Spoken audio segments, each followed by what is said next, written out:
Hi. I apologize for the hat. I walked in the rain and I have hat hair and I'm very afraid to take it off. It might show up on social media. So I really love my childhood and I moved a lot as a kid. So when you move a lot, and I don't want to say I didn't have friends, but I had lots of friends all over the place. So when MySpace came out, the first big social media, I do remember Friendster and 6 Degrees and all of those, but MySpace was that first one that you could really search for people. So I just got really curious about everybody from my past, like from kindergarten up to high school.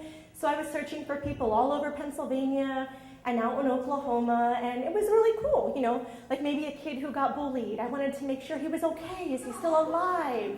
I wanted to check up on everybody. But then, what about the first guy that you were with? What's he up to? So I became friends with him on Facebook, and everything was fine, and we would exchange certain things, and then all of a sudden I got a private message from somebody with the same last name, but her first name was, it was a girl with the same last name as one of my old friends, and I opened up the message to this accusation: "You bleeped my husband." Now, mind you, it was 15 years earlier, it was 1,300 miles away, but I had this woman who I guess was insecure in her marriage, who was giving me a lesson that I should not be friending her husband on Facebook because I had bleeped him, and it wasn't right. I think the story that he shared on my wall at the time was about a new pink taco restaurant opening somewhere, so that kind of added to it. Why are you talking about a pink taco with my husband that you bleeped? They got divorced. I don't know if I caused it, if the pink taco caused it. Whose pink taco caused it? I don't know. So then Facebook came out. So I wanted to, okay, well, maybe there were people I couldn't find on MySpace, so let me search for new people on Facebook. So I kind of did the same thing, and I collected all the people from my various past, and we became Facebook friends and caught up. And about this time, I was working for an e-commerce company, so we were all pretty social media savvy, and so I thought it was okay to share what we were doing out at our happy hours. I get to work one day, and one of my colleagues says, "Did you post a picture? Because I told my wife that I had to work late, and she saw a picture of us out at the River Grill." So then I knew, okay, I need to change how I do social media. I keep getting these poor men in trouble, but I'm innocent, I'm not really doing much.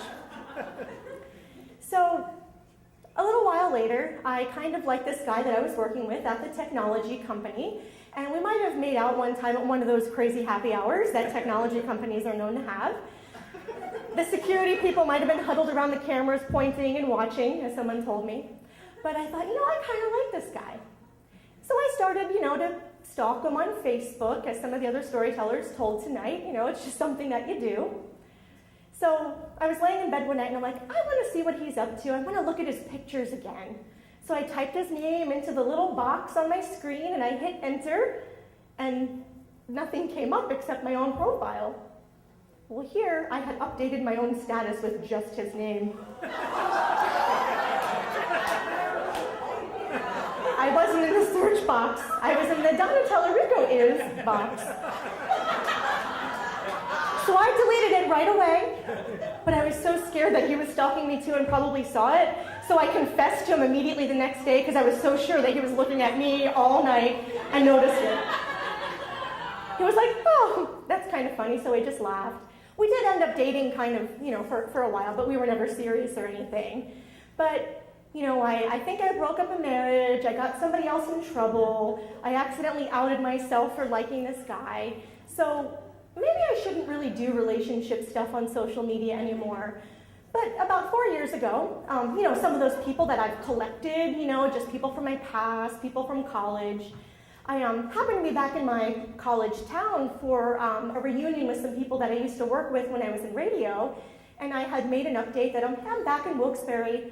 Oh, sidebar, does anybody else here ever do the social media walk of shame? I get like really lovey-dovey when I drink a lot, and I hug. It's like Twitter becomes my virtual hug. I'm hugging everybody, and I type on Twitter, oh my God, I'm having the best time of my life. I love these people so much. I love everybody. The world is great. So the next morning when I wake up, I'm married now. I know who I'm with and how I got home, but I have to search and delete the loving posts, So I do that too. So anyway, when I was back in Wilkes-Barre, I posted that, hey, I'm back here. I have so many great memories because this is college.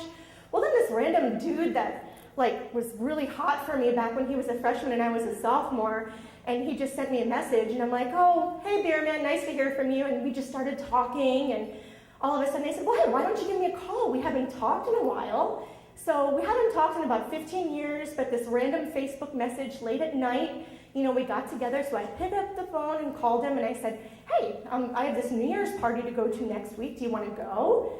So we did, and we've been inseparable ever since. So instead of breaking up marriages, I found a marriage on Facebook. Thank you.